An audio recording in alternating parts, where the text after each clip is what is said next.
हम भारत के लोग भारत को एक संपूर्ण प्रभुत्व संपन्न समाजवादी पंथनिरपेक्ष लोकतंत्रात्मक गणराज्य बनाने के लिए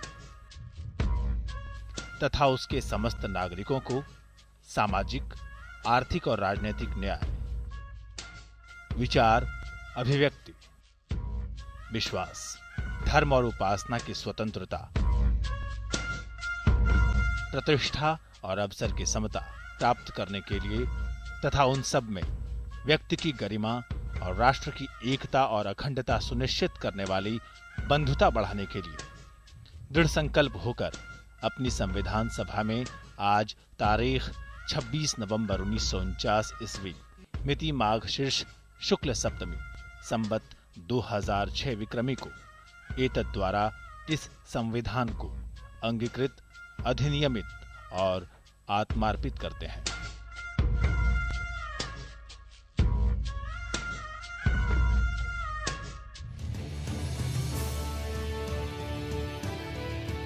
यह है हमारे संविधान की प्रस्तावना, जिसे दुनिया भर में सर्वश्रेष्ठ माना जाता है।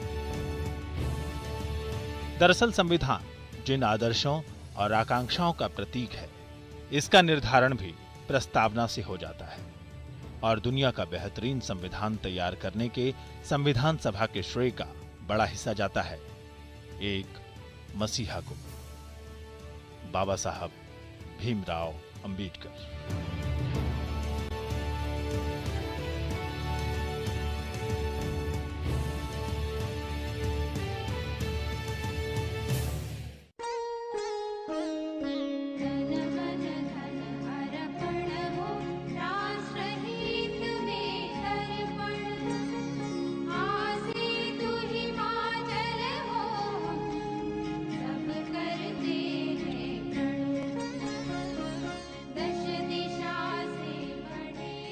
युगों युगों में कभी एक ऐसा मसीहा पैदा होता है जिसकी बातों और विचारों का देश और समाज पर बड़ा असर पड़ता है। उनके विचार युगों को बदल जाते हैं। अंबेडकर को जब हम लोग देखते हैं तो उनके जीवन के इतने ज्यादा शेड्स हैं, इतने चरित्र के इतने चेहरे हैं कि आप समग्र अंबेडकर को अगर आप देखें तो राष्ट्र नायक अंबेडकर या राष्ट्र निर्माता अंबेडकर के अलावा उनके लिए और कोई एक इमेज उन पर फिट नहीं बैठती है। आप उनको देखिए, संविधान निर्माता हैं, वो महिलाओं के आज़ादी के वो पक्षधर हैं, हिंदू कोड बिल लाते हैं, उनके इकोनॉमिक्स की उनकी थ्योरी पर इस देश में रिजर्व बैंक की स्थापना होती है, उनकी कल्पनाओं के आधार पर पहली बार एक रिवर वैली प्रोजेक्ट बनता है जो दामोदर रिवर वैली प्रोजेक्ट होता है, जहाँ पर नदी के पानी से बिजली बनाना और सिंचाई दोनों काम होता है। तो सैकड़ों सेड्स हैं एक व्यक्ति के जीवन में। बाबा साहब भीमराव अंबेडकर ऐसे ही महापुरुष हुए जिनकी बातों और जिनके विचारों ने देश के दलित और शोषित तबके के लिए सम्मानजनक जीवन का एक नया आधार पुख्ता किया। जिन लोगों में मेरा जन्म हुआ है, यदि मैं उनकी दास्ता की बेड़ियां न काट सका तो पिस्तौल की गोली से अपना जीवन समाप्त कर दूंगा।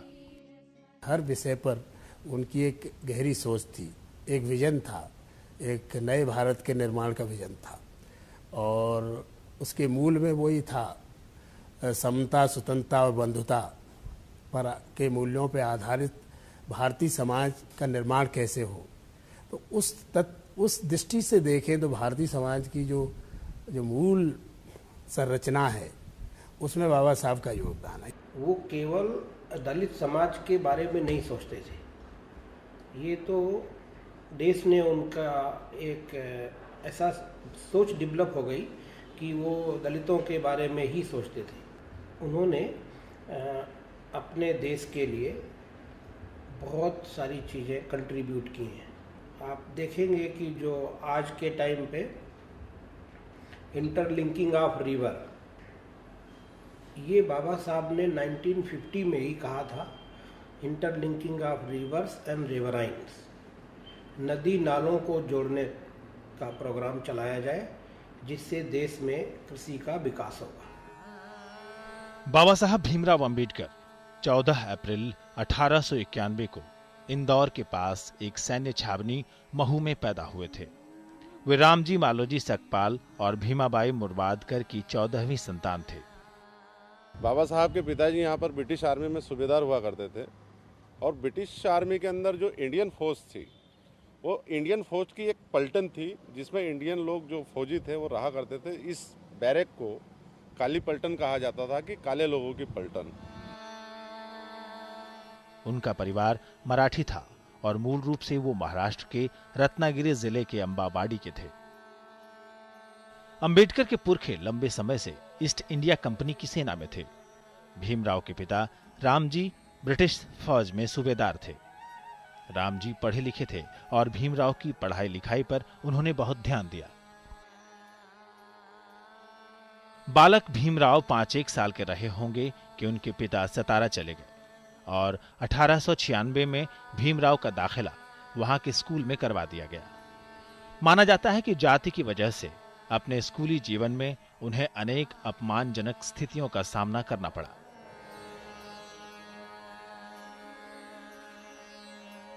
बाबा साहब के फादर 1891 में जब वो पैदा हुए तभी भी आर्मी में सूबेदार के पद पे थे, एक अच्छी हैसियत रखते थे।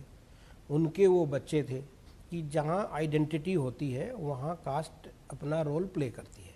वो तब भी था, आज भी है। कोई भी आज भी ये कह करके कि वो शेड्यूल कास्ट का है या दलित है, किसी प्रोमिनेंट रिलीजियस प्लेस पर या प्रोमिनेंट प्लेस पे अपनी जगह नहीं बना सकते। इन सब स्थितियों का धैर्य और वीरता से सामना करते हुए उन्होंने स्कूली शिक्षा समाप्त की। वो हिंदुस्तान के अंदर पहले महार थे जिन्होंने मैट्रिक की परीक्षा पास करी।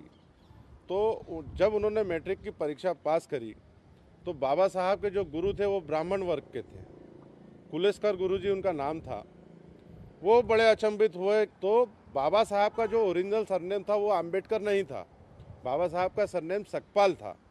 तो उन्होंने बाबा साहब को सम्मान देने के लिए कि आज से तो तुम्हारी जाति का जो नाम है सकपाल, वो आज से वो नहीं रहेगा। आज तुमने ये अम्बाडबे गांव का पूरा नाम रोशन करा है, तो आज से तुम आंबेवाड़ी कर के लाओगे। हम तो ये समझते हैं कि जो अंबेडकर उनके टीचर थे, उन्होंने अपना नाम उनको दिया था। उनकी प्रतिभा को देखते हुए दिया होगा या उनकी सोच में कहीं रहा होगा कि बच्चा हो ना रहे, आगे चल करके ऐसा ना हो जाए कि इसको जातिगत कुछ हो या अनटचेबिलिटी फेस करनी पड़े, तो उन्होंने अपना नाम दे दिया होगा। अब ये तो जो टीचर थे वो ब्राह्मण थे और ब्राह्मण्स का रोल बाबा साहब की पर्सनालिटी में, ग्रोथ में बहुत अच्छा रहा है। फिर कॉलेज की पढ़ाई शुरू हुई। इस बीच पिता का हाथ तंग हुआ, खर्चे की कमी हुई। एक मित्र उन्हें बड़ौदा के शासक गायकवाड़ के यहां ले गए।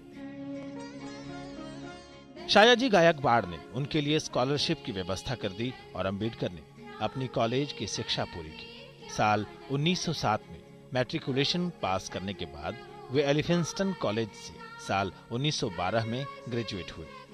बड़ौदा के नरेश जो थे, महाराजा गायकवाड़ बड़ौदा नरेश, उन्होंने जब स्कॉलरशिप दी थी तो स्कॉलरशिप देते वक्त जो रेट थे विदेश के खर्चे के, उसके अनुसार दी गई थी। लेकिन जैसे ही उनका प्रवेश हुआ था अमेरिका में, तो जो रुपयों का जो मूल्यांकन है, रुपया का अवमूल्यन होने से वो पैसा कम पड़ गया था। दूसरी बात, बीच में ही उनकी छात्रवृत्ति नहीं बढ़ने से उसी कम राशि में उनको गुजारा करना पड़ा। 1913 से 1915 के बीच जब अंबेडकर कोलंबिया विश्वविद्यालय में पढ़ाई कर रहे थे, तब उन्होंने प्राचीन भारतीय व्यापार पर एक शोध प्रबंध लिखा था। इसमें उन्होंने दूसरे देशों के साथ भारत के व्यापारिक संबंधों पर विचार किया। बाद में अपने इन विचारों को उन्होंने the evolution of provincial finance in British India नाम की किताब में व्यक्त किया। उन्होंने विश्व के पूरे प्रवाह को, आर्थिक प्रवाह को जान लिया था और उन्होंने ये बात कही थी कि ये हम मानते हैं कि ब्रिटिशों ने 200 साल के अपने शासन में भारत में सभ्यता तो दी, रोड तो अच्छे बनाए, पोस्टल सर्विसेज टेलीग्राफी की सेवाएं दी, लेकिन ये कैसा न्याय है कि भारत का जितना भी धन है और संपत्ति है वो युद्ध करने वाले ब्रिटिशों के लिए भारत को कर्जदार बनाते रहे हो। प्रसिद्ध अमेरिकी अर्थशास्त्री सेलिगमैन के प्रभाव में आए अंबेडकर ने कोलंबिया विश्वविद्यालय से साल 1917 में पीएचडी की उपाधि हासिल की। उनके शोध का विषय था national development for India, a historical and analytical study. इसी साल उन्होंने लंदन स्कूल ऑफ इकोनॉमिक्स में दाखिला लिया, लेकिन पैसे की कमी थी तो शिक्षा बीच में अधूरी छोड़कर वापस आना पड़ा। कुछ दिनों तक वे बड़ौदा राज्य के सैन्य सचिव रहे, लेकिन यहां भी जातिगत भेदभाव ने उनका पीछा नहीं छोड़ा। फिर अंबेडकर बड़ौदा से बंबई आ गए। साल 1917 से 1919 के बीच वे सिडेनहम कॉलेज बंबई में राजनीतिक अर्थशास्त्र के प्रोफेसर भी रहे। डिप्रेस्ड क्लासेस कॉन्फ्रेंस से भी जुड़े और सक्रिय राजनीति में भागीदारी शुरू की। अंबेडकर ने इसी दौरान 31 जनवरी 1920 को मूक नायक नाम का एक मराठी साप्ताहिक भी शुरू किया। गांधी की पत्रकारिता के समानांतर और कई बार उससे ज़्यादा तीखे तेवर के साथ अंबेडकर की पत्रकारिता आती है। जैसे गांधी 1933 में जाकर हरिजन नाम की का अपना वो की पत्रिका लॉन्च करते हैं पुणे पैक्ट के बाद, जबकि अंबेडकर उससे बहुत पहले से मेरे ख्याल से वो 1920 के आसपास का समय रहा होगा, 1920 वाले दशक का मामला रहा होगा, जब वो मूक नायक ऑलरेडी वो चला रहे होते हैं। और एक तरह से जो दलित पब्लिक स्फीयर है, जो दलितों के बीच की आवाज़ और उनके बीच के विमर्श और उनके बीच के ओपिनियन मेकिंग, इसके लिए वो लगातार एक पत्रिका के और अखबार के महत्व को स्वीकार करते हैं। जो आप देखेंगे तो बाद में फिर नायक, फिर बहिष्कृत भारत, फिर उसका फिर प्रबुद्ध भारत के रूप में आप देखेंगे तो एक लंबी परंपरा उनकी आपको नजर आती है। साल 1920 से 1923 के बीच डॉक्टर अंबेडकर लंदन गए और लंदन स्कूल ऑफ इकोनॉमिक्स से अपनी अधूरी पढ़ाई पूरी की। वहां उन्होंने अपना शोध the problem of the rupees पूरा किया और इसके लिए उन्हें डॉक्टर ऑफ साइंस की डिग्री प्रदान की गई। 1934 में हिल्टन यंग कमीशन इंडिया में आया। वो बाबा साहब की जो एमएससी की थीसिस थी, problem of rupees and currency in India, जिसको बेस बना करके वो हिल्टन यंग कमीशन ने रिसर्च किया और बाबा साहब ने हिल्टन यंग कमीशन के सामने अपना प्रेजेंटेशन दिया। बाद में इसी प्रेजेंटेशन की रिकमेंडेशन को उन लोगों ने रिजर्व बैंक ऑफ इंडिया का नाम दिया। भारत का जो रुपया है, वो भारत का रुपया पहले ऐसा भी समय था कि उसका आधार गोल्ड था, स्वर्ण था, लेकिन ये ब्रिटिशों ने स्वर्ण के बदले स्वर्णमान तैयार किया। स्वर्णमान के बाद में पेपर मनी भी ला दिया और वो पेपर मनी के साथ रुपया ऐसा जोड़ा कि कोई भी कमर्शियल बैंक, कोई भी रिजर्व बैंक, कोई भी निजी कंपनी, कोई भी जो मिंट है, वो मिंट जितना चाहे उतना रुपया असंख्य मात्रा में छापता था और जैसे ही मार्केट में ये अतिरिक्त छपा हुआ नोट आता था, वैसे वैसे रुपयों का अवमूल्यन होना आरंभ होता था। जुलाई 1924 में उन्होंने बहिष्कृत हितकारिणी सभा गठित की। ये संस्था दलितों में शिक्षा और संस्कृति के प्रसार और उनकी आर्थिक स्थिति में सुधार और उनकी समस्याओं के निदान के लिए बनाई गई थी। 1926 में वो बंबई विधानसभा के सदस्य नामित किए गए। अगले साल यानी सन 1927 में बंबई के नजदीक कोलाबा में चौधर तालाब पर उन्होंने महार मार्च का नेतृत्व किया।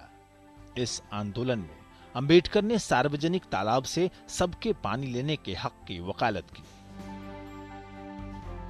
उस तालाब के अंदर गाय, ढोर, सुअर पानी पी सकते थे, लेकिन एक मनुष्य था, एक दलित और पिछड़े जो थे, उस तालाब के अंदर पानी नहीं पी सकते थे। वो बहुत बड़ी लड़ाई बाबा साहब ने जीती।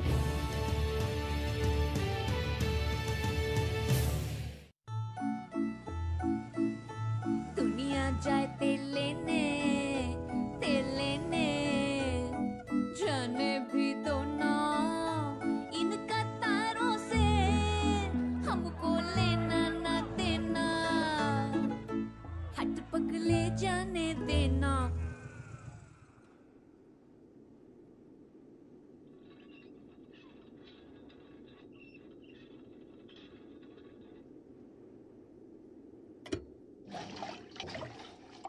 अभी तो बहुत है यार।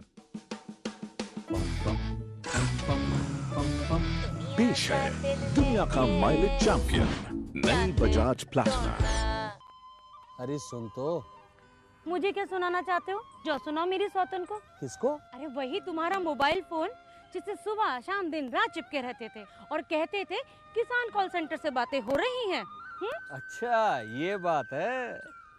हाँ क्यों, क्या हुआ? अब बात नहीं होती क्या? अब तो झट से बात हो जाती है। ऐसा क्या?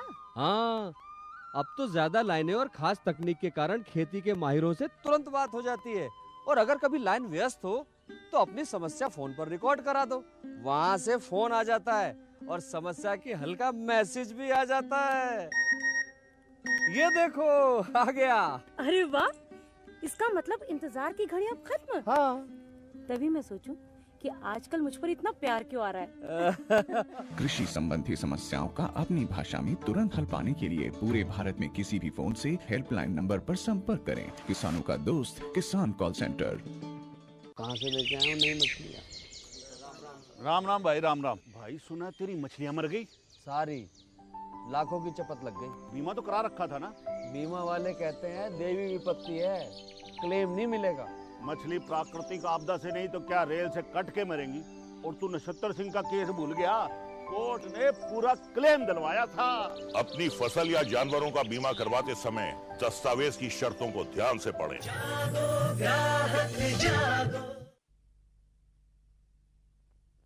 सब्जी में मसाला ज्यादा है। कितनी बार कहा है कि जितनी जरूरत हो बस उतना ही डाला करो। अरे मुझसे तो ऐसा कभी कभार होता है। और तुम जो हमेशा खेत में अनाप शनाप कीटनाशक डालते हो उसका क्या? ठीक ही तो कह रही है बहू। देख, खेत में उतनी ही दवा डाल जितनी जरूरत हो। याद रखो, कीटनाशक जहरीले होते हैं। डिब्बे पे लिखी सूचना के हिसाब से ही दवा डालनी चाहिए। पहले फेरोमोन ट्रैप, फ्लाइट ट्रैप, मित्र कीट, जैविक कीटनाशक आदि का इस्तेमाल करें। जरूरत पड़ने पर ही रासायनिक कीटनाशक का इस्तेमाल करें। छिड़काव सुबह या शाम दस्ताने, मास्क और पूरी आस्तीन वाले कपड़े पहनकर करें। हवा की दिशा में छिड़काव करते हुए पीछे जाएं। दवा के डिब्बे, छिड़काव यंत्र सुरक्षित जगह पर रखें। अब कुछ समझे क्या? हाँ समझ गया मेरी रानी। अब ना करो नादानी। इसने पिला दिया ना तुझे पानी। किसी की नजर ना लगे। बेबी को किसी की नजर नहीं लगेगी। बुरी नजर से बचाने के लिए इतना कुछ। सबसे पहले से बीमारियों की नजर से तो बचाइए। वो कैसे? संपूर्ण टीकाकरण से। ये बच्चे को कई जानलेवा बीमारियों से जिंदगी भर बचाएगा। 2 साल तक के बच्चों का संपूर्ण टीकाकरण जरूर कराएं। मिशन इंद्रधनुष, जिंदगी इंद्रधनुष बनाए। नई तकनीक सभी को अच्छी लगती है। मैंने भी अपने खेत की तैयारी, बुआई, जुताई, गहाई वगैरह के लिए छोटी मशीनें अपनी जरूरत के हिसाब से खरीदी। मैंने अपने खेतों में मशीन का प्रयोग किया तो काम जल्दी और आसान हो गया। खेती में मशीनों के इस्तेमाल के बाद मुझे मिली भरपूर पैदावार और ज्यादा मुनाफा। छोटी मशीनें तो हमारी अपनी अपनी हैं, लेकिन बड़ी मशीनें हमने समूह बनाकर खरीदी। किसान भाइयों और बहनों, आप भी उन्नत मशीनों और उपकरणों की खरीद पर वित्तीय सहायता का लाभ उठाएं, अपनी आमदनी बढ़ाएं और खुशहाली पाएं।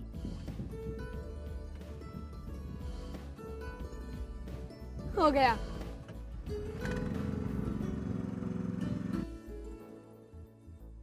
मैंने सोच लिया है, मैं तुझे कृषि का इंजीनियर ही बनाऊंगा।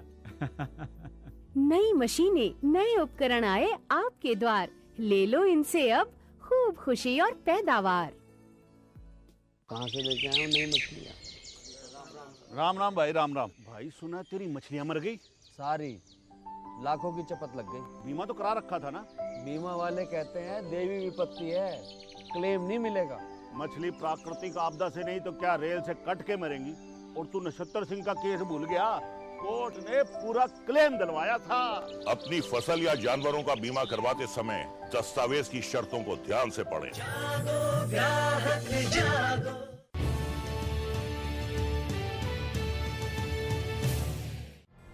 स्त्री सरोकारों के प्रति डॉक्टर भीमराव अंबेडकर का समर्पण किसी जुनून से कम नहीं था।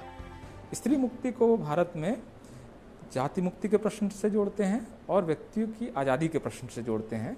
वो जब मनुस्मृति जलाते हैं तो वो जानते हैं कि मनुस्मृति में जितने श्लोक शूद्र जातियों के बारे में है उससे ज़्यादा श्लोक महिलाओं के को बांधने के लिए हैं, उनको कंट्रोल करने के लिए हैं। और लगातार वो बोलते हैं कि किसी भी राष्ट्र की प्रगति को मैं महिलाओं की प्रगति से जोड़ के देखता हूँ। इतना बड़ा वो उनका स्टेटमेंट है। डॉक्टर अंबेडकर ने कहा था, मैं नहीं जानता कि इस दुनिया का क्या होगा जब बेटियों का जन्म ही नहीं होगा। 28 जुलाई 1928 के दिन उन्होंने बंबई विधान परिषद में स्त्रियों के लिए प्रसूति से जुड़े पहलुओं से संबंधित एक महत्वपूर्ण विधेयक पेश किया था। इस विधेयक का जोरदार समर्थन करते हुए डॉक्टर अंबेडकर ने कहा था, ये देश के हित में है कि मां को बच्चे के जन्म के दौरान आराम मिले। सरकारी और निजी दोनों क्षेत्रों के अंतर्गत आने वाले तमाम कारखाने, खदान या ऐसे सभी उपक्रम जहां भारी संख्या में स्त्रियां मजदूरी करती हैं और जो खतरनाक है और जिनमें काम करना उनके लिए जानलेवा भी सिद्ध हो सकता है, ये उनकी जिम्मेदारी है कि वे इस खर्च का वहन करें, क्योंकि वे स्त्री श्रमिकों को तभी काम पर रखते हैं जब उन्हें इससे ज्यादा फायदा होता है। इस विधेयक का मुख्य आधार अन्य सुविधाओं के साथ ही महिला श्रमिकों के लिए वेतन समेत छुट्टियों का प्रावधान था। डॉक्टर अंबेडकर ने ब्रिटेन सरकार से इस विधेयक को केवल बंबई विधान परिषद क्षेत्र तक सीमित न रखकर देश भर में लागू किए जाने की अपील की, जबकि भारतीय सामाजिक परंपरा में दलितों और स्त्रियों के लिए अपने श्रम के एवज में किसी सहूलियत की उम्मीद करना लगभग अपराध माना जाता था। इसके बाद अंबेडकर ने बंबई विधान परिषद में पीजे रोहम द्वारा नवंबर 1938 में जनसंख्या नियंत्रण विधेयक के रूप में एक ऐतिहासिक विधेयक पारित करवाया।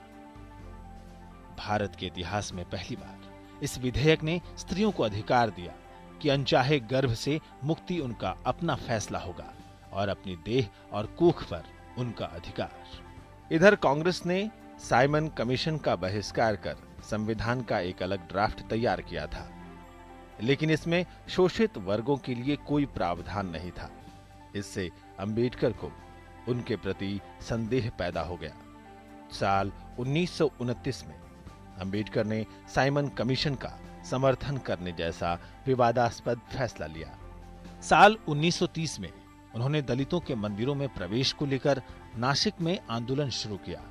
सामाजिक न्याय और मानवाधिकारों को लेकर उनके संघर्ष की दिशा में ये एक और मील का पत्थर माना गया।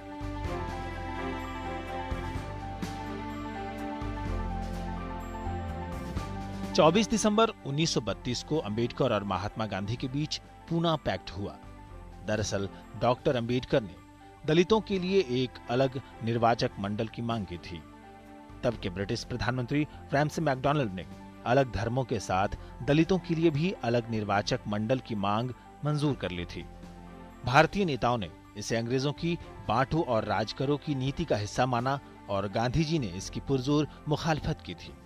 वो चाहते थे कि ऐसा निर्वाचन मंडल हो जो दलित प्रतिनिधि का, दलित जो वोटर्स है वही चुनाव करे।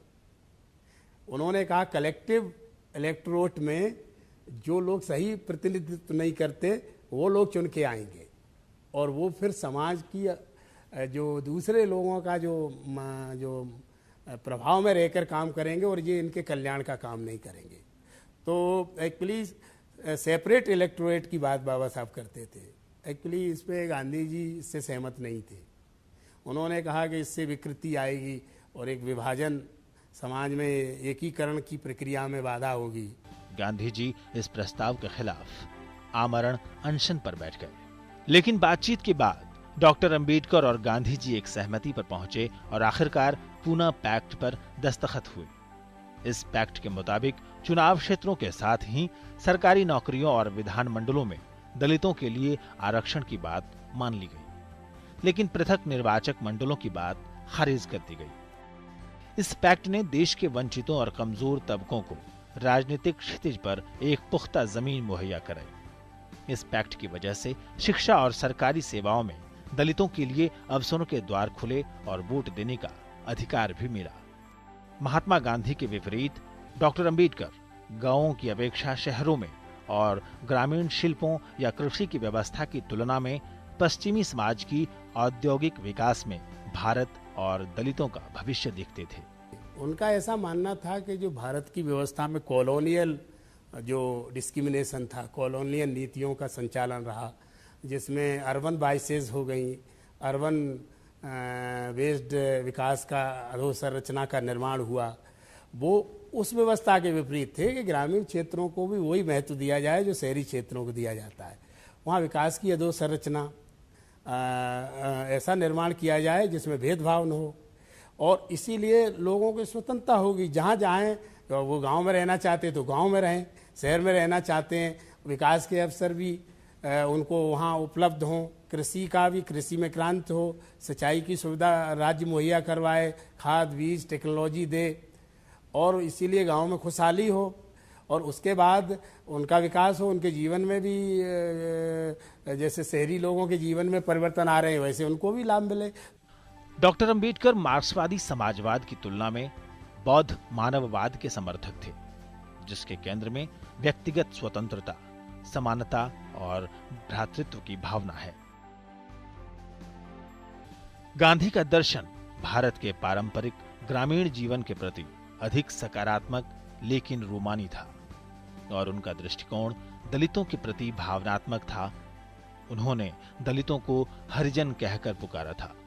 अंबेडकर ने इस नाम को सिरे से खारिज कर दिया। उन्होंने अपने अनुयायियों को गांव छोड़कर शहर जाकर बसने और शिक्षा प्राप्त करने के लिए प्रेरित किया।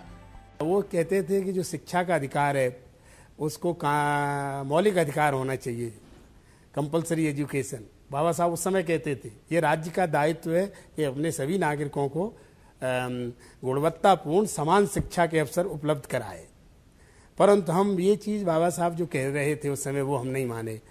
1932 में ग्राम पंचायत बिल पर बंबई की विधानसभा में अंबेडकर ने कहा, बहुतों ने ग्राम पंचायतों की प्राचीन व्यवस्था की बहुत प्रशंसा की है, कुछ लोगों ने उन्हें ग्रामीण प्रजातंत्र कहा है। इन देहाती प्रजातंत्रों का गुण जो भी हो, मुझे ये कहने में जरा भी दुविधा नहीं है कि वे भारत में सार्वजनिक जीवन के लिए अभिशाप है। यदि भारत राष्ट्रवाद उत्पन्न करने में सफल नहीं हुआ, यदि भारत राष्ट्रीय भावना के निर्माण में सफल नहीं हुआ, तो इसका मुख्य कारण मेरी समझ में ग्राम व्यवस्था का अस्तित्व है। इससे हमारे लोगों में विशिष्ट स्थानीयता की भावना भर गई और उससे बड़ी नागरिक भावना के लिए थोड़ी भी जगह न रही। प्राचीन ग्राम पंचायतों की व्यवस्था के अंतर्गत एकताबद्ध जनता के देश के बदले भारत ग्राम पंचायतों का ढीला ढाला समुदाय बन गया। वे सब एक ही राजा की प्रजा थे, इसके सिवा उनके बीच और कोई बंधन नहीं था। अंबेडकर ने लंदन में हुए तीनों गोलमेज सम्मेलनों में हिस्सा लिया और दलित वर्गों के कल्याण की जोरदार मांग उठाई। इसलिए उन्होंने जब राउंड टेबल कॉन्फ्रेंस हुई तो उन्हीं के घर में जाकर उन्हीं को बताया कि वो दिन लद गए। मिस्टर रैमजे मैकडोनाल्ड जो प्रधानमंत्री थे कि आप बोला करते थे, आदेश दिया करते थे, हम भारतीय लोग सुना करते थे उसको। अब वो दिन ऐसे लद गए कि वो कभी वापस आने वाले नहीं है। इसलिए आज वो समय आ गया है कि हम संकेत देंगे, हम आदेश देंगे और उसी के अनुसार हमारे देश का प्रशासन भी होगा, हमारे देश की राजनीति भी होगी और हमारे देश की सारी व्यवस्था होगी। 1931 में ब्रिटेन के प्रधानमंत्री को संबोधित करते हुए अंबेडकर ने गोलमेज सम्मेलन में कहा, ब्रिटिश पार्लियामेंट और प्रवक्ताओं ने हमेशा ये कहा है कि वो दलित वर्गों के ट्रस्टी हैं। मुझे विश्वास है कि ये बात सभ्य लोगों जैसी झूठी बात नहीं है जो आपसी संबंध को मधुर बनाने के लिए कही जाती है। मेरी राय में किसी भी सरकार का ये निश्चित कर्तव्य होगा कि जो धरोहर उनके पास है उसे वो गंवा न दे। यदि ब्रिटिश सरकार हमें उन लोगों की दया के भरोसे छोड़ देती है जिन्होंने हमारे खुशहाली की ओर जरा भी ध्यान नहीं दिया, तो ये बहुत बड़ी गद्दारी होगी। हमारी तबाही और बर्बादी की बुनियाद पर ही ये लोग धनीमानी और बड़े बने हैं। बाबा साहब का मानना ये था कि भारतीय समाज बेसिकली एक्सक्लूसिव नहीं है, ये इसका चरित्र इंक्लूसिव बहुत है। जातीय व्यवस्था में कुछ लोग तो बिल्कुल ही सामाजिक जो सामाजिक जो ताना वाना है उससे दूर हैं और उनके साथ जो छुआछूत और भेदभाव का वातावरण रहा तो उनके भीतर उनको विकास के अवसर नहीं मिले, उनको शिक्षा के अवसर से वंचित रहे सदियों से। तो वो लोगों को हमको एक राज्य को स्पेशल प्रयास करना होंगे। साल 1935 में डॉक्टर अंबेडकर को गवर्नमेंट लॉ कॉलेज का प्रिंसिपल नियुक्त किया गया। इसी दौरान हिंदू धर्म में व्याप्त जाति प्रथा के खिलाफ उन्होंने अपना मशहूर बयान दिया था, मैं एक हिंदू के तौर पर पैदा हुआ क्योंकि इस पर मेरा कोई बस नहीं, लेकिन मैं एक हिंदू के तौर पर मरूंगा नहीं। अगस्त 1936 में उन्होंने इंडिपेंडेंट लेबर पार्टी गठित की और 1937 में हुए बम्बई विधानसभा के चुनावों में इस पार्टी ने 15 सीटें जीती। खुद अंबेडकर भी बॉम्बे विधानसभा के लिए चुने गए। 1937 में इंडिपेंडेंट लेबर पार्टी बनाई थी। उस लेबर पार्टी के तहत केंद्रीय सरकार के लिए उन्होंने जितनी भी सीटें लड़ाई वो सारी की सारी सीटें जीत गए, और विधानसभा के लिए जितनी सीटें उन्होंने लड़ाई थी वो भी सीटें उन्होंने ज़्यादा से ज़्यादा मात्रा में जीती। तो लगभग 20 सीटों में से 17 सीटें उनको मिल गई थी, और उनका दबदबा पूरे इंडस्ट्रियल वर्ल्ड में, मजदूरों में, किसानों में, श्रमिकों में इतना बस गया था कि समझते थे कि मजदूरों के लिए और औद्योगिक श्रमिकों के लिए यदि कोई नेतृत्व कर सकता है तो वो डॉक्टर अंबेडकर है। श्रीपाद अमृत डांगे भी हैरान रह गए, जितने भी उस समय के मजदूर नेता थे वो हैरान रह गए, और उन्होंने ये एक त्रिपार्टी संगठन ऐसा बनाया जिसमें श्रमिकों का प्रतिनिधित्व, कंपनी के नियोक्ता का प्रतिनिधित्व और सरकारी प्रतिनिधित्व मिलाकर किसी भी डिस्प्यूट को, किसी भी झगड़े को जो है सामंजस्य स्थापित करने के लिए, सुलझाने के लिए उन्होंने इस प्रकार का संगठन बनाया। साल 1941 से 1945 के बीच डॉक्टर अंबेडकर ने बहुत सारी किताबें लिखी, और इसी बीच उनकी मशहूर किताब thoughts on Pakistan I. Thoughts on Pakistan में उन्होंने मुस्लिम लीग के रवैये की आलोचना की थी। उनकी एक किताब थी what Gandhi and Congress have done to the untouchables, और इस किताब में उन्होंने गांधी और कांग्रेस के दोहरे रवैये की आलोचना की थी। एक और किताब हु वर द शूद्राज में उन्होंने शूद्रों को दलितों से अलग बताया। बाबा साहब को वायसराय की काउंसिल में 20 जुलाई 1942 को बतौर श्रम सदस्य शामिल किया गया। वहां अपने 4 साल यानी 1942 से 1946 के कार्यकाल में उन्होंने कई महत्वपूर्ण कानून बनाए और कई पुराने कानूनों में बदलाव किए। 1942 में जब यहाँ पे ब्रिटिश रूल था उस समय, जो कमेटी बनाई जाती थी तो जो मेंबर्स बनाए जाते थे उनके वायसराय के, उनका मिनिस्टर जैसा स्टेटस होता था। तो ये श्रम मंत्री के मेंबर थे जो लेबर पे विभाग था, और भी उनके पास वाटर भी था, लेबर भी था, इलेक्ट्रिसिटी भी था, ये विभाग थे। तो आज के टाइम पे जब कॉन्स्टिट्यूशन लागू हुआ उसके बाद में वो मंत्रालय बन गए, पहले वो मेंबर हुआ करते थे, तो उनका भी स्टेटस मिनिस्टर जैसा होता था।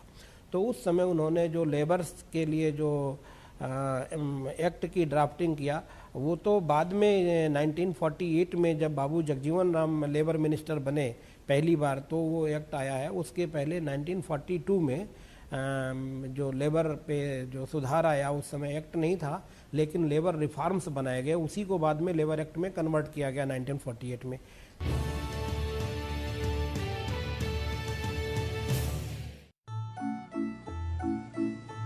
दुनिया जाए तेल लेने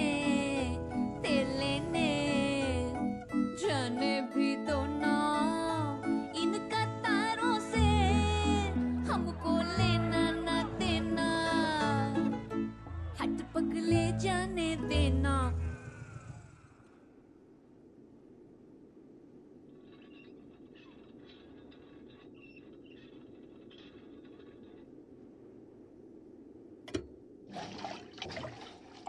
अभी तो बहुत है यार। पेश है दुनिया का माइलेज चैंपियन नई बजाज प्लैटिना। सब्जी में मसाला ज्यादा है। कितनी बार कहा है कि जितनी जरूरत हो बस उतना ही डाला करो। अरे मुझसे तो ऐसा कभी कभार होता है, और तुम जो हमेशा खेत में अनाप शनाप कीटनाशक डालते हो, उसका क्या? ठीक ही तो कह रही है बहू। देख, खेत में उतनी ही दवा डाल जितनी जरूरत हो। याद रखो, कीटनाशक जहरीले होते हैं। डिब्बे पे लिखी सूचना के हिसाब से ही दवा डालनी चाहिए। पहले फेरोमोन ट्रैप, फ्लाइट ट्रैप, मित्र कीट, जैविक कीटनाशक आदि का इस्तेमाल करें। जरूरत पड़ने पर ही रासायनिक कीटनाशक का इस्तेमाल करें। छिड़काव सुबह या शाम दस्ताने, मास्क और पूरी आस्तीन वाले कपड़े पहनकर करें। हवा की दिशा में छिड़काव करते हुए पीछे जाएं। दवा के डिब्बे, छिड़काव यंत्र सुरक्षित जगह पर रखें। अब कुछ समझे क्या? हाँ समझ गया मेरी रानी, अब ना करो नादानी। इसने पिला दिया ना तुझे पानी।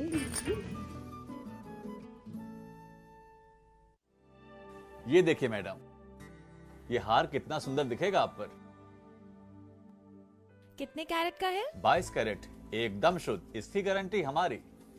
मुझे आपकी गारंटी से ज्यादा हॉलमार्क की गारंटी पे भरोसा है। ओ, वो भी है। मैडम ये देखिए, हम भी सिर्फ हॉलमार्क के निशान वाले आभूषण ही बेचते हैं। ठीक है, इसे पैक कर दीजिए। जी बिल्कुल। ये लीजिए मैडम, आपका हार और उसकी रसीद। हॉलमार्क का निशान, शुद्धता का प्रमाण।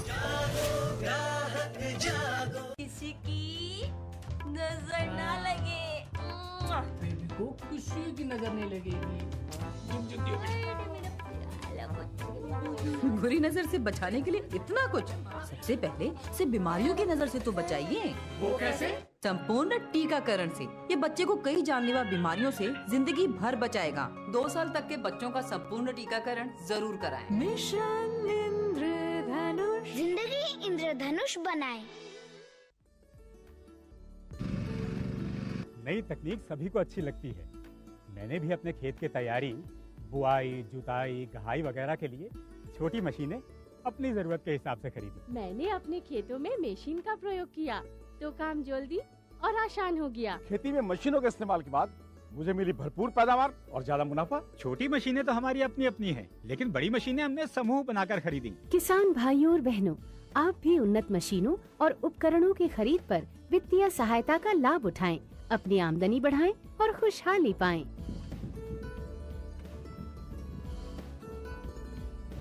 हो गया।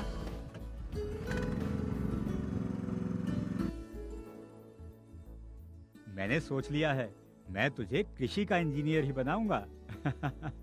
नई मशीनें, नए उपकरण आए आपके द्वार। ले लो इनसे अब खूब खुशी और पैदावार।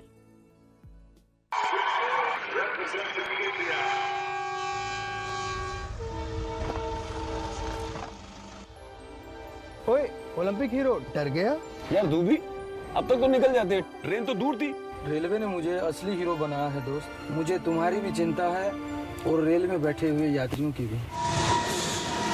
मानव रहित रेल क्रॉसिंग पर सावधानी बरतें, अपने परिवार और देश के हीरो बने। भारतीय रेल, आपकी सुरक्षा हमारा ध्येय।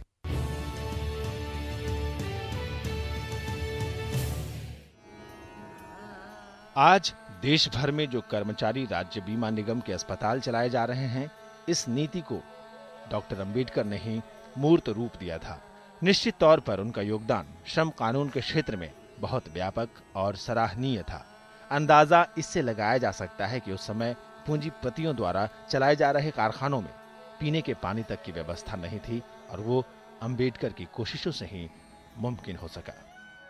भारतीय राज्य जो भूमि सुधार के कार्यक्रम बड़े पैमाने पर चालू किए गए, आरक्षण को लागू किया गया और श्रम सुधार के कानून आए, किसानों के कल्याणकारी योजना के काम आए और जो उन्होंने कहा था कि जो सार्वजनिक क्षेत्र में जो उत्पादन के संसाधन हैं उन पे भी नियंत्रण होना चाहिए उनका, जैसे इरिगेशन की, जैसे जो सिंचाई की सुविधाओं का फैलाव हो और जिसको दामोदर वैली घाटी का जो प्रोजेक्ट था उसमें बाबा साहब के विचार थे।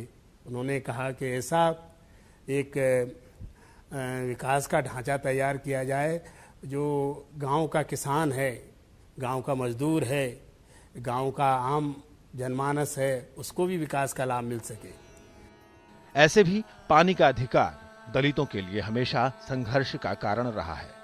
खुद अंबेडकर भी इस दर्द के साथ ही जन्मे और इस समस्या का सामना किया।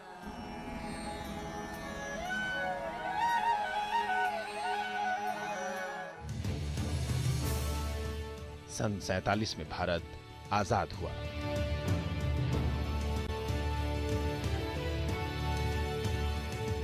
अंबेडकर को बंगाल से संविधान सभा के लिए सदस्य चुना गया। पंडित जवाहरलाल नेहरू ने उन्हें अपने मंत्रिमंडल में कानून मंत्री बनने के लिए आमंत्रित किया। वे संविधान सभा की प्रारूप समिति के अध्यक्ष चुने गए। साल 1948 में डॉक्टर अंबेडकर ने संविधान का मसौदा पूरा कर लिया और इसे संविधान सभा में प्रस्तुत किया।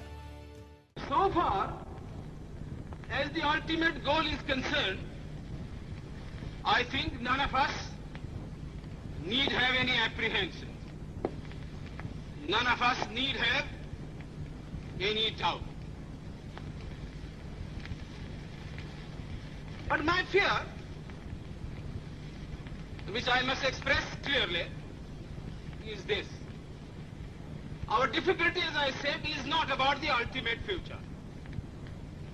Our difficulty is how to make the heterogeneous mass that we have today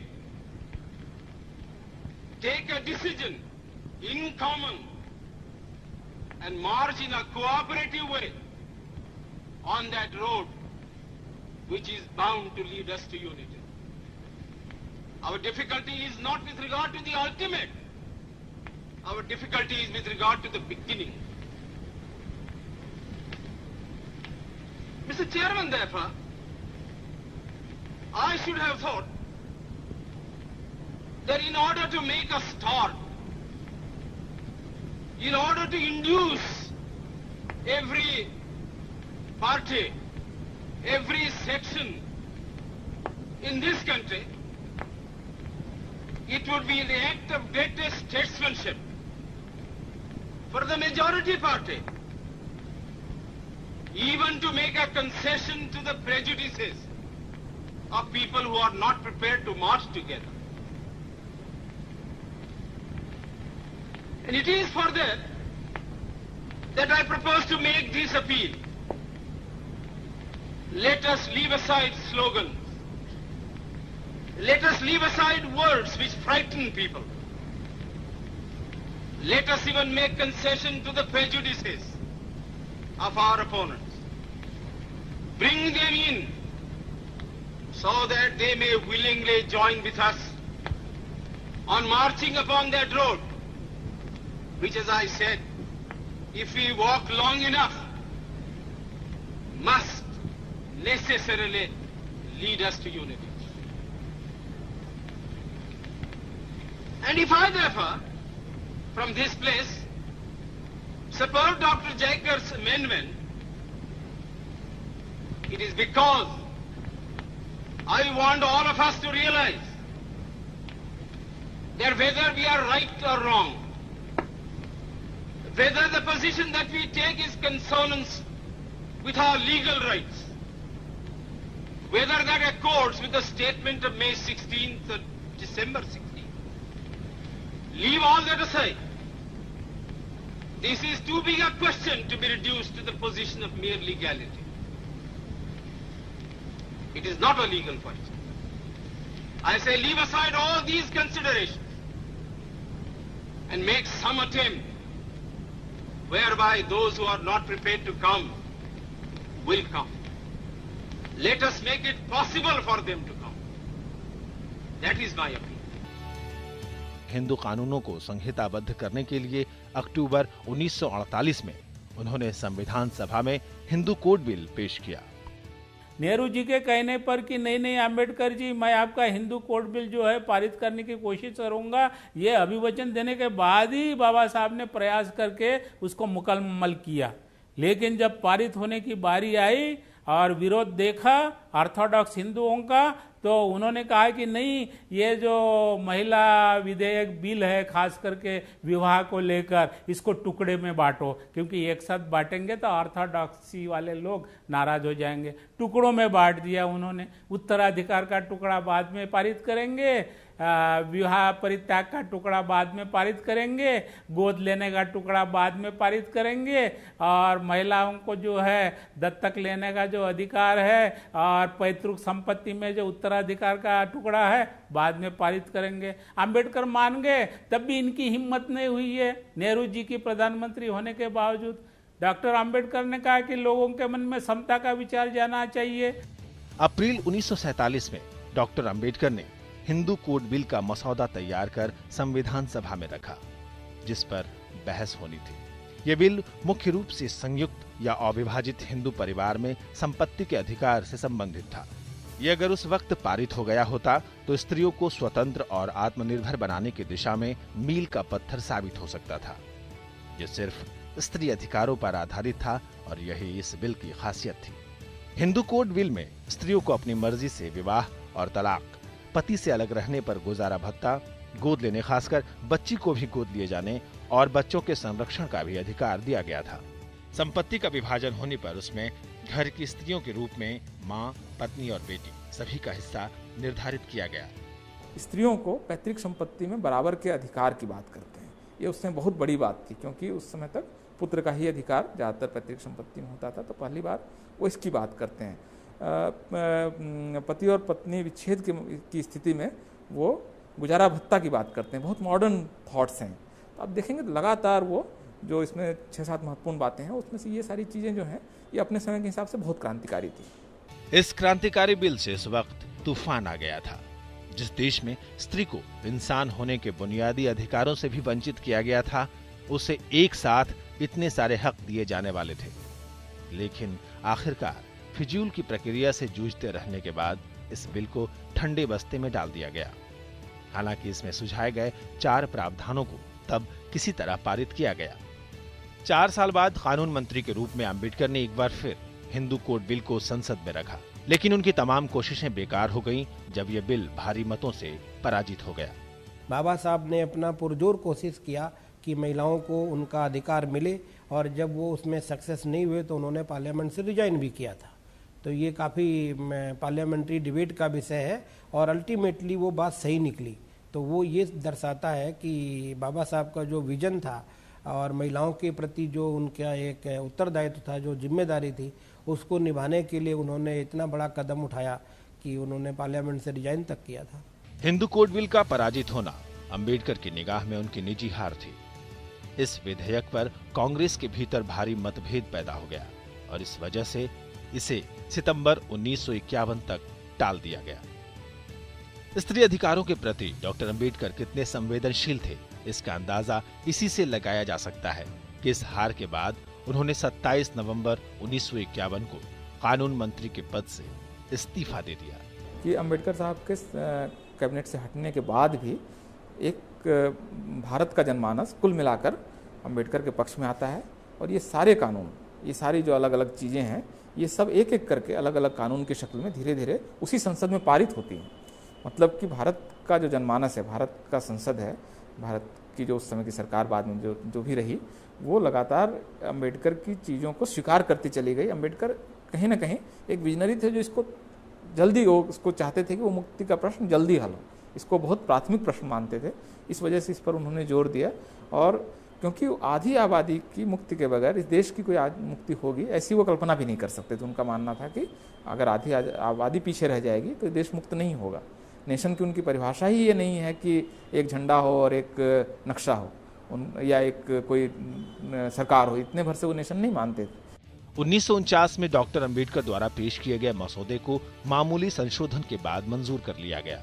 इसके तहत संविधान में अनुसूचित जातियों, अनुसूचित जनजातियों और पिछड़े वर्गों के सामाजिक न्याय के लिए कई प्रावधान किए गए। रूप से आप देखेंगे तो अफर्मेटिव एक्शन जो है ये बाबा साहब के थॉट प्रोसेस का मेजर पार्ट रहता है। कम से कम पोस्ट पूना पैक्ट तो निश्चित रूप से रहता है। उससे पहले वो एक और चीज़ की मांग करते हैं जो कि पूना पैक्ट के बाद उसकी स्थिति नहीं रह जाती है और गांधी का दबाव आता है। आप देखेंगे तो उसमें एक वो संभव शायद नहीं हो पाता है राजनीतिक स्थितियों में। इसके बाद वो अफर्मेटिव एक्शन बहुत जोर देते हैं, शिक्षा पर बहुत जोर देते हैं, नौकरियों में बराबर की हिस्सेदारी पर बहुत जोर देते हैं। ये उनके लिए एक तरह से केंद्रीय प्रश्न है, और इस पर आप देखेंगे कि संविधान सभा को वो सहमत भी कर लेते हैं। संविधान सभा बहुत डिबेट नहीं करती है कि अफर्मेटिव एक्शन होना चाहिए नहीं होना चाहिए। आप पूरी डिबेट अगर पढ़ के देखेंगे तो संविधान सभा बहुत सहजता से इस बात को स्वीकार करती है कि रिजर्वेशन की जरूरत है, क्योंकि राष्ट्र में सबकी हिस्सेदारी का जो प्रश्न है, जो उन्होंने एक तरह से अपने केंद्रीय प्रश्न के रूप में लिया था कि सबकी हिस्सेदारी होनी चाहिए, सबका राष्ट्र होगा तभी राष्ट्र मजबूत होगा। जो कल्याणकारी राज्य की परिकल्पना थी बाबा साहब की, स्टेट एंड माइनॉरिटीज में जो उन्होंने अवधारणा रखी कि एक राज्य का हिस्सा हो और जो कल्याणकारी राज्य का क्या दायित्व है, उसमें उनके विचार बिल्कुल स्पष्ट होते हैं।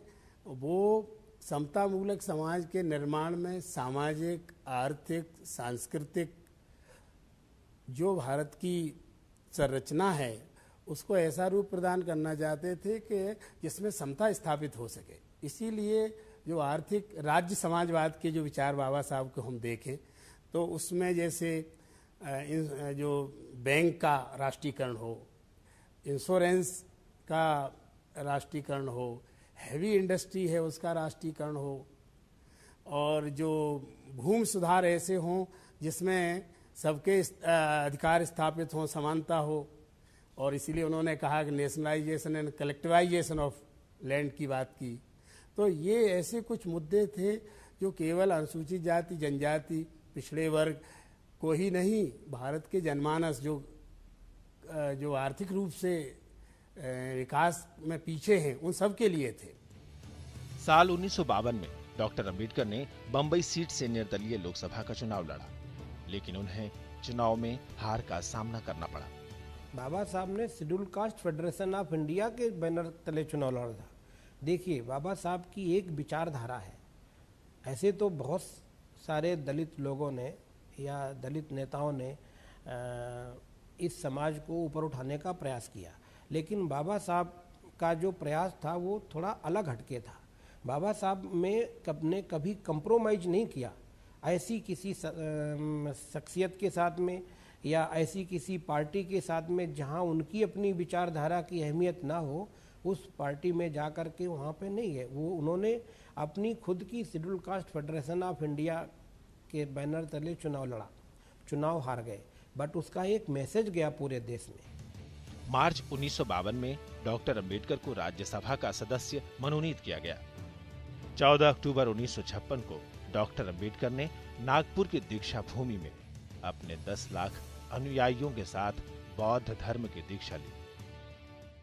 इस देश में जो धर्मांधता थी, जातीयता थी या कल्पनाधिष्ठित मान्यता थी या छुआछूत की धारणाएं थी, वो धारणाएं नष्ट नहीं हुई थी। इसीलिए डॉक्टर बाबा साहब अम्बेडकर को ऐसा लगा कि इस देश में सही मायने में जो अत्याचारित समाज है, अन्यायग्रस्त समाज है, जिनके ऊपर अनन्य प्रकार से अत्याचार होता है, ऐसे समाज को समता के प्रवाह में लाने के लिए बौद्ध धर्म जो मानवतावादी धर्म है, विश्व बंधुत्ववादी धर्म है, जहाँ मैत्री, प्रेम और करुणा और भाईचारे का विचार है, ऐसे धर्म का स्वीकार करने का बाबा साहब ने निश्चय किया। इसी साल उन्होंने अपनी किताब बुद्धा एंड हिज धम्म पूरी की, लेकिन यह उनके मरणोपरांत ही प्रकाशित हो सकी। उनकी आखिरी पुस्तक द बुद्धा और कार्ल मार्क्स थी, जिसकी पांडुलिपि को उन्होंने अपनी मृत्यु से 4 दिन पहले ही अंतिम रूप दिया था।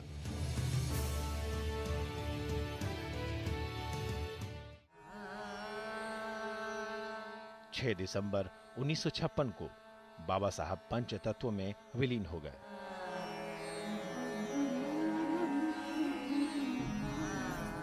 बाबा साहब जानते थे कि जिस वर्ग के लिए वो संघर्ष कर रहे हैं वो सामाजिक, आर्थिक, शैक्षणिक और राजनीतिक हर तरह से कमजोर है। ये चौतरफा लड़ाई थी। भारतीय प्रजातंत्र को मजबूत करना है तो जो ये विरोधाभास है इसको हमें जल्दी से जल्दी खत्म करना चाहिए और राज्य को ऐसी प्रयास करना चाहिए, ऐसा नियोजन करना चाहिए विकास का, जिससे कि जो वंचित है, जो जिसको न्याय नहीं मिला है, जो आर्थिक रूप से भी पिछड़ा है, सामाजिक रूप से पिछड़ा है और शैक्षणिक रूप से पिछड़ा है, उसको भी समान अवसर उपलब्ध हो।